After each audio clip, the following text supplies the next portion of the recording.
నమస్కారం. కోసలేంద్ర ఆధ్యాత్మికవాణి ఛానల్‌కు స్వాగతం. మనం ప్రతిరోజు పూజ గదిలో దీపం వెలిగిస్తాం. గంట కొడతాం.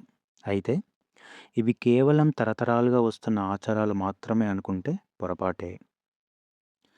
శాస్త్ర గ్రంథాలను పరిశీలించినప్పుడు పూజ గదిలో మనం చేసే ఈ 2 పనుల వెనుక సామాన్యులకు తెలియని అత్యంత లోతైన ఆధ్యాత్మిక మరియు వైజ్ఞానిక రహస్యాలు దాగి ఉన్నాయి. ఆ నిగూఢమైన సత్యాలు ఏంటో ఈ వీడియోలో క్లియర్‌గా తెలుసుకుందాం. మొదటిది, ఘంటానాదం వెనుక ఉన్న రహస్యమేంటి? మొదటిగా పూజ గదిలో చేసే ఘంటానాదం గురించి మాట్లాడుకుందాం.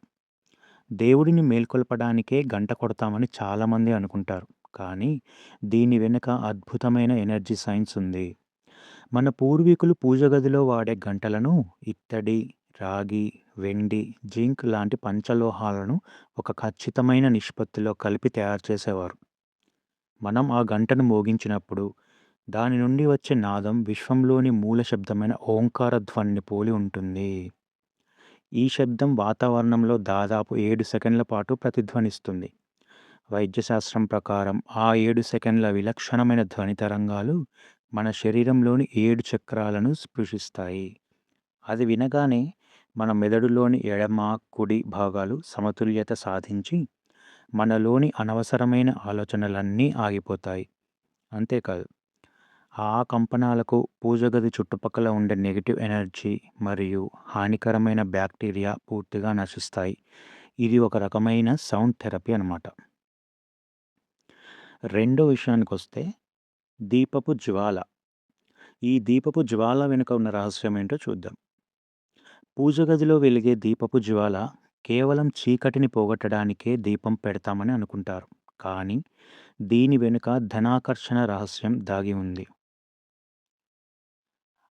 మనం ఆవు నెయ్యి లేదా నువ్వుల నూనెతో దీపం వెలిగించినప్పుడు ఆ జ్వాల చుట్టూ ఒక శక్తివంతమైన అయస్కాంత క్షేత్రం ఏర్పడుతుంది.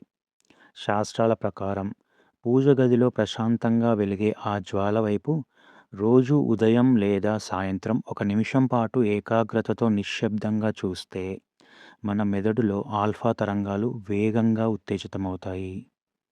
దీనివల్ల మన అంతర్గత మనస్సు అపారమైన శక్తిని పొందుతుంది. ఆ సమయంలో మనసులో అనుకునే మంచి సంకల్పాలు చాలా వేగంగా నిజమవుతాయి. ఆ జ్వాల నుండి వచ్చే సాత్విక శక్తి ఇంట్లోకి లక్ష్మీ కటాక్షాన్ని తీసుకొస్తుంది. చూసారు కదా!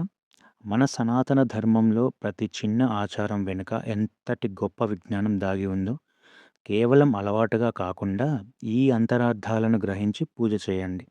మీ జీవితంలో వచ్చే మార్పును గమనించండి. మరిన్ని ఇలాంటి నిగూఢమైన ఆధ్యాత్మిక, సాహిత్య విషయాల కోసం ఇప్పుడే మన ఛానల్‌ని సబ్స్క్రైబ్ చేసుకోండి. అలాగే నేను రాసిన పుస్తకం గురించిన వివరాల కోసం నా మొదటి పరిచయ వీడియోని ఒకసారి తప్పకుండా చూడండి. నమస్కారం. లోకా సమస్తా సుఖినో భవంతు.